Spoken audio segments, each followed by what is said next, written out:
नमस्कार दोस्तों, एक बार फिर से आप सभी लोगों का बहुत बहुत स्वागत है आपके अपने इस YouTube चैनल पे। और आज की इस वीडियो के अंदर अपन बहुत ही इंपॉर्टेंट टॉपिक पर डिस्कस करने वाली हैं। और आज का ये जो टॉपिक है, हमारे चैनल के जो सब्सक्राइबर्स हैं, हमारे चैनल के जो व्यूअर्स हैं, उनके द्वारा जो क्वेश्चन हमें कमेंट्स में पूछे जाते हैं, उन्हीं में से एक है कि सर बहुत सारे लोग ये बोलते हैं भी अकाउंटेंट का जो काम है वो टैली सॉफ्टवेयर में केवल डाटा एंट्री का होता है। और बहुत सारे लोग ये भी बोलते हैं कि टैली सॉफ्टवेयर में जो अकाउंटेंट का काम है वो अकाउंटिंग करने का होता है।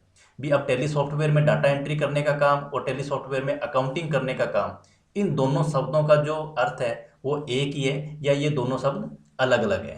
तो आज की इस वीडियो के अंदर अपनी पूरी डिटेल के साथ डिस्कस करेंगे भी डाटा एंट्री का काम अपने किसको बोलते हैं और अकाउंटिंग करने का काम अपने किसको बोलते हैं। अगर आपके माइंड में भी इसी टाइप का कोई कन्फ्यूजन है, कोई क्वेश्चन है, तो इस वीडियो को आप पूरा एंड तक जरूर देखना।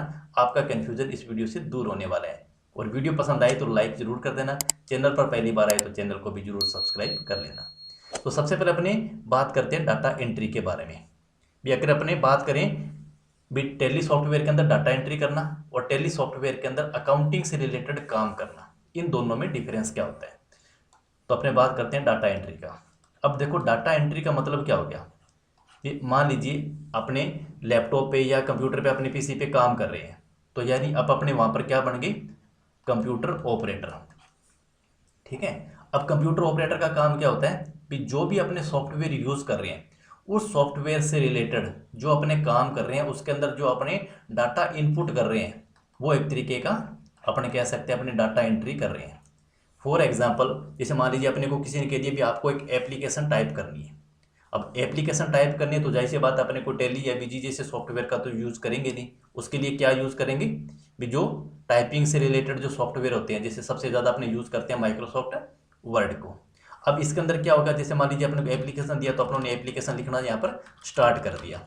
अब जब तक अपने इसके अंदर टाइपिंग कर रहे हैं तो अपने कह सकते हैं एक तरीके से अपने सिस्टम को डाटा इनपुट कर रहे हैं, तो डाटा एंट्री अपने इसके अंदर कर रहे हैं।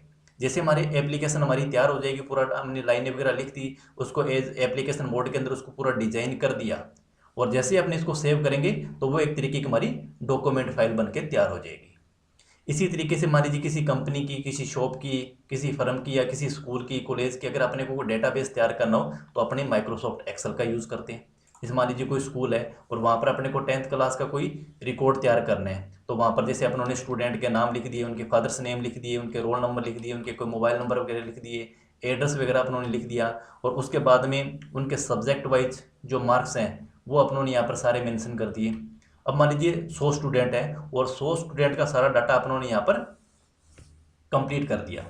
तो जैसे ही कंप्लीट कर दिया तो उसके बाद ये हमारी पूरी बुक्स है जो तैयार हो जाएगी, एक्सेल फाइल। अपने क्या कहेंगे भी हमारे पास 10th क्लास का पूरा बायोडाटा है, हमारे पूरे पूरे क्लास का डेटाबेस हमारे पास में तैयार है। भी अगर हमें देखना हो भी सबसे ज़्यादा मार्क्स कौन से स्टूडेंट के आए हैं, किस सब्जेक्ट के अंदर आए हैं, कौन सा स्टूडेंट ए से स्टार्ट है, कौन सा एम से स्टार्ट है, अल्फाबेटिकली लिखकर अपने कर सकते हैं उनको। तो कहने का मतलब ये जो अपनों ने जहाँ तक काम अपने वर्किंग जो कर रहे हैं, वो सारा का सारा काम अपनों ने एक तरीके का क्या किए, डाटा एंट्री का ही काम किए।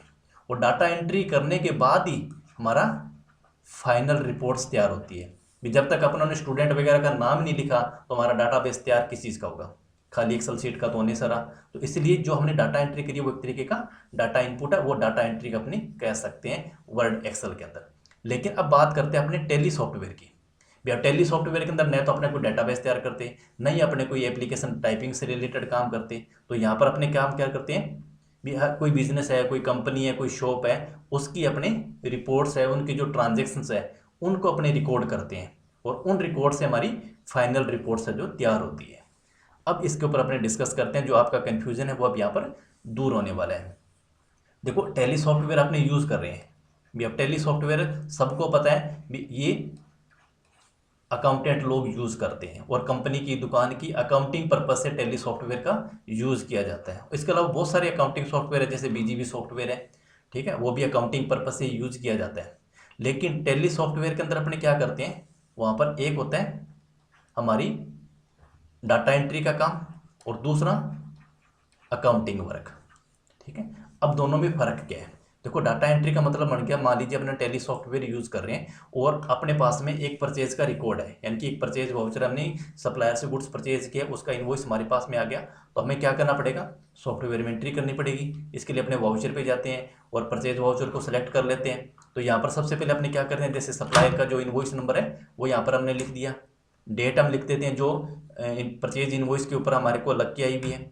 उसके बाद में पार्टी का अकाउंट नेम, अगर हमारे पास में लिस्ट के अंदर ऑलरेडी अकाउंट हमने क्रिएट कर रखा है तो ठीक है, नहीं है तो हमें क्रिएट करना पड़ता है।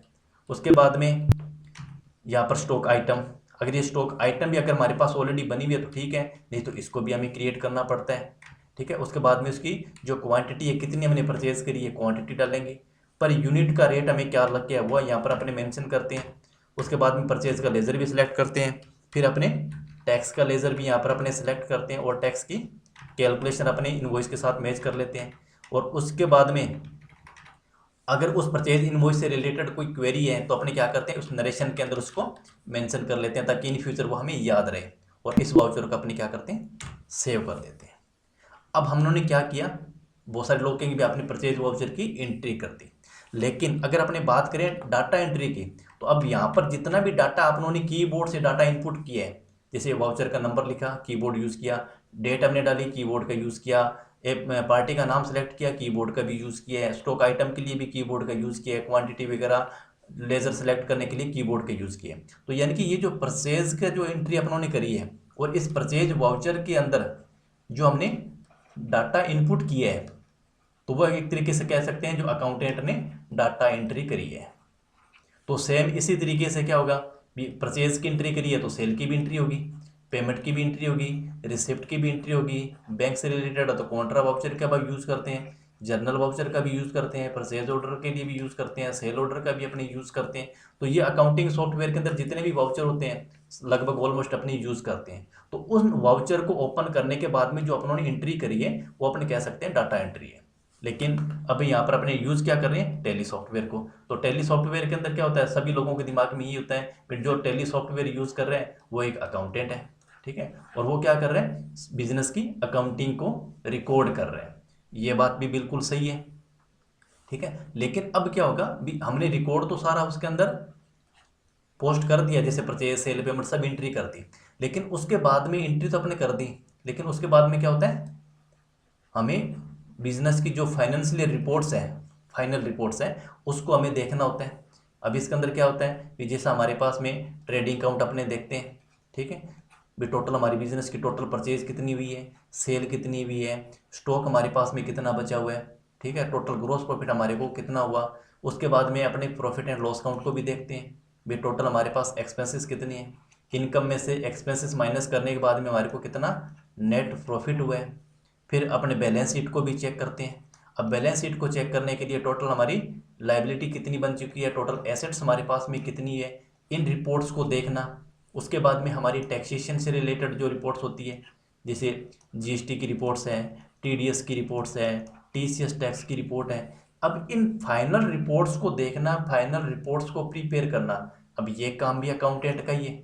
यानी कि डाटा एंट्री भी पोस्ट वाउचर पोस्ट भी अकाउंटेंट करेगा, तो ये फाइनल रिपोर्ट्स को प्रिपेयर करना ये अकाउंटेंट का काम है। तो यहाँ पे कहने का मतलब जो अकाउंटेंट जो कर रहा है, वाउचर एंट्री कर रही है, वो भी एक तरीके से उन्हें अकाउंटिंग से रिलेटेड ही काम किया है। वो कोई एप्लीकेशन वहाँ पर नहीं करी, परचेज की एंट्री कर रहा है तो वो परचेज की एंट्री ही कर रहे हैं। वो भी एक तरीके अपने कह सकते हैं भी अकाउंटिंग का काम कर रहे हैं। टेली यूज़ कर रहा है तो अकाउंटेंट है, तो अकाउंटिंग का ही काम करेगा। उसके बाद में फाइनल रिपोर्ट्स को प्रिपेयर करना, वो भी अकाउंटेंट ही है। तो यानी कि ये तो टोटल हमने डाटा एंट्री से लेके और फाइनल रिपोर्ट्स को हमने जो प्रिपेयर किया है, ये सारा का सारा काम अपना अकाउंटिंग के अंदर जाता है। आप इसको वर्ड बोल सकते हो, बहुत सारे लोग कहते हैं भाई डाटा एंट्री का मतलब, डाटा एंट्री का मतलब आपने डाटा इनपुट किया है, तो वो वर्ड भी अपने इसको गलत नहीं कह सकते भी वो उन्होंने कोई गलत बोला है, वो काम भी सही है। और फाइनल रिपोर्ट के अकाउंटेंट का काम क्या होगा, भी एंट्री करेगा तो ही फाइनल रिपोर्ट जनरेट होगी। जब एंट्री ही नहीं है उसके अंदर तो फाइनल रिपोर्ट में क्या जनरेट होगा, कुछ नहीं होगा। ठीक है, तो डाटा एंट्री करने का काम मतलब अकाउंटिंग का, तो यानी कि वो अकाउंटिंग कर रहा है, फाइनल रिपोर्ट भी अकाउंटिंग ही, उसको अकाउंटेंट ये वो भी इसको फाइनल जो कर रहा है। जैसे कि हमारी बैलेंस शीट फाइनल करनी है, जीएसटी की रिपोर्ट्स है, जीएसटीआर 1 होगी, जीएसटीआर 3 भी होगी, 2A 2B का जो रिकन्सिलेशन है वो तैयार करना, एनुअल रिटर्न तैयार करना, टीडीएस की रिपोर्ट्स तैयार करना, टीसीएस की रिपोर्ट्स तैयार करना, ये सॉफ्टवेयर का काम होता है। ये हमें ऑटोमेटिक जो प्रिपेयर करके दे देता है। लेकिन अकाउंटेंट का काम रियलिटी के अंदर तो डाटा एंट्री का सबसे मेन रोल होता है, यानी कि वाउचर पोस्ट करने का।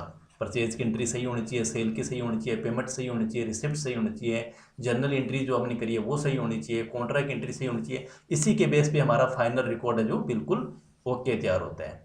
तो आप कह सकते हो भी जो डाटा एंट्री का जो काम है वो हमने इनपुट किया वो डाटा एंट्री है, फाइनल रिपोर्ट्स हमने जो तैयार करी है वो हमारी फाइनल अकाउंटिंग होती है। तो अकाउंटेंट डाटा एंट्री कर रहा है वो भी है, अपने उसको अकाउंटिंग वर्ड बोल सकते हैं। फाइनल रिपोर्ट्स करना का वो तो काम अकाउंटेंट का ही, उसको भी अपने अकाउंटिंग का ही काम बोल सकते हैं। यानी कि अकाउंटिंग से related A to Z accounting और टैक्सेशन का पूरा फाइनल तैयार करना अकाउंटिंग ही होता है। आई होप कि आपका जो कन्फ्यूजन है डाटा एंट्री को लेके और अकाउंटिंग वर्क को लेके वो दूर हो गया होगा। फिर भी अगर आपका कोई क्वेश्चन है तो डेफिनेटली आप हमें कमेंट बॉक्स में लिख दीजिएगा। हम पूरी कोशिश करेंगे नेक्स्ट वीडियो के अंदर आपके कमेंट का भी रिप्लाई देने की। और आज की वीडियो अगर आपको पसंद आई है तो वीडियो को आप लाइक ज़रूर कर देना और चैनल को भी आप ज़रूर सब्सक्राइब कर लेना।